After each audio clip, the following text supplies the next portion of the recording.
We have new information about Martin's violent temper during a past relationship. We have team coverage. Now, those new court documents do show some of the evidence that police have against the suspect, Curtis Martin. Jonathan Bloom has been going through those documents. What are the documents, first of all? Well, the first one is the complaint, and this is what the judge actually read out loud in court yesterday. Now, the second one is the more interesting document, and that is actually the probable cause affidavit right here that shows our first glimpse at some of the evidence that prosecutors have amassed in order to charge Curtis Martin with these two murders. And some of this is very graphic. First of all, let's talk about the victim, Zoelina Williams. Right. The affidavit actually talks about how she died, and it's not a very pretty picture. The prosecutors say that she was shot multiple times in the abdomen, that she was beaten over the head with a rifle so hard that it knocked her teeth out. And they also found the rifle. They found a piece of the rifle anyway. They found actually a piece of the barrel of the rifle. It's a Ruger 22 caliber rifle, and that piece of rifle actually had blood spatter on it consistent with having beaten somebody.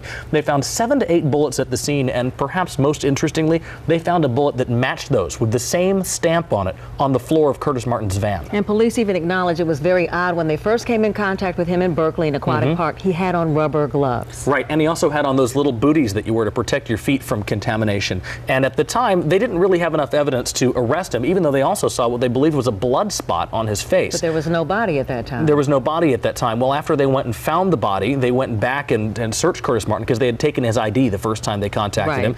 And what they found was not only did he also have blood spots on his shirt and on the ceiling of his vehicle, he also had recently cleaned a part of his house that we were talking about earlier, his bathroom. Yeah, you said the rest of the house was very messy, but the bathroom was spotless. It was spotless until they did what the CSI people do on the TV show, and they sprayed it with luminol, and they used the ultraviolet lights, and they found trace evidence of blood on the bathroom counter. There was also circumstantial evidence involving the baby, the toddler. The toddler, he had been missing for 3 weeks. Since Halloween was the last time the family had seen him.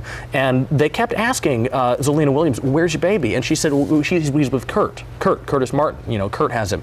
And so during the search, the investigators actually came to ask Curtis Martin, well, where's the baby? When's the last time you saw the baby? And he said, no, the baby's not my problem. Well, that's not the case now. Yeah, the baby is his problem now. In fact, he'll be back in court tomorrow morning, and we're going to be there as they continue his hearing where he gets an attorney, and he'll be asked for the first time to enter a plea. Okay. All right, Jonathan. Well, Martin has a lengthy criminal past.